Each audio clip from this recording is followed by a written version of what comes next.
নমস্কাৰ বন্ধুসকল, মই ৰশ্মিয়ে পোনপ্ৰথমে আপোনালোক সকলোকে মোৰ ভিডিঅ'লৈ স্বাগতম জনাইছোঁ। আচলতে আমি যিমানেই আধুনিক নহওঁ কিয় ঘৰুৱা ভাত সাজৰ জুতিয়েই বেলেগ। গতিকে আজি দুপৰীয়া সাজটোনো মই কেনেকৈ ৰান্ধোঁ, কি ৰান্ধোঁ চাওঁ আহক। এয়া আজি বনাম বুলি ভাবিছোঁ হানচং টেঙা মাছৰ জোল।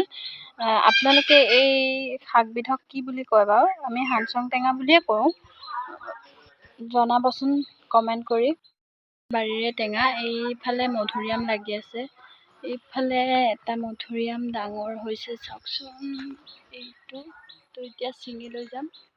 এইফালে বাৰীৰ পৰা ছিঙি অনা শাকখিনি, এইফালে মাছ আৰু অলপমান পিঁয়াজ কুটি লৈছোঁ, এই নহৰু, পিঁয়াজ আৰু এটা পাতি এতিয়া মাছখিনি ফ্ৰাই কৰি ল'ম। তেলখিনি গৰম হৈছে, ইয়াত পাঁচফোৰণ কেইটামান দি দিছোঁ। কাটি থোৱা পিঁয়াজখিনি ইয়াত দি দিম।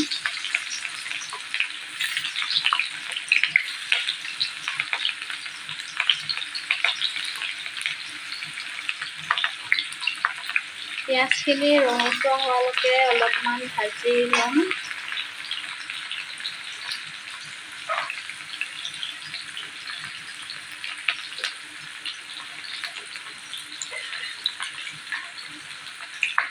তাৰপিছত ইয়াত দি দিম নহৰু,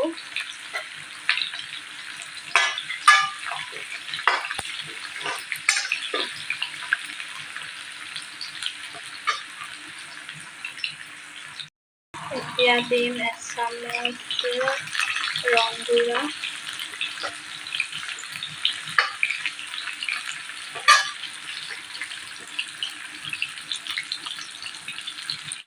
এতিয়া এয়া কাটি থোৱা শাকখিনি দি দিলোঁ। অলপ সময় ভাজি ঢাকোন দি থৈ দিম অলপ সময়ৰ কাৰণে। এতিয়া শাকখিনি এনেদৰে ভাজি লোৱাৰ পিছত ইয়াত পানী দিব হৈ গৈছে। ইয়াত ধুনীয়াকৈ উতল আহি গৈছে, এই উতলতে মাছখিনি দি দিম।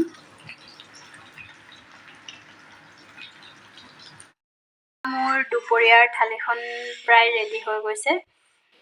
এফালে ভাত, মাছৰ টেঙা, ইফালে কলমৌ শাক আৰু এয়া হৈছে মাছৰ কণী। তেনেহ'লে এতিয়া মই খাই লওঁ। ভাত সাজ খাই বহুতেই ভাল লাগিল। যদি ভিডিঅ'টো চাই ভাল পালে তেনেহ'লে লাইক কৰিব, শ্বেয়াৰ কৰিব, লগতে ছাবস্ক্ৰাইব কৰি কাষতে থকা বেল আইকনটো টিপি অল কৰি দিব। তেতিয়া আহিবলগীয়া মোৰ নতুন ভিডিঅ'বোৰ আপোনালোকৰ তাত ন'টিফিকেশ্যন যাব। তেনেহ'লে আজিলৈ বাই বাই।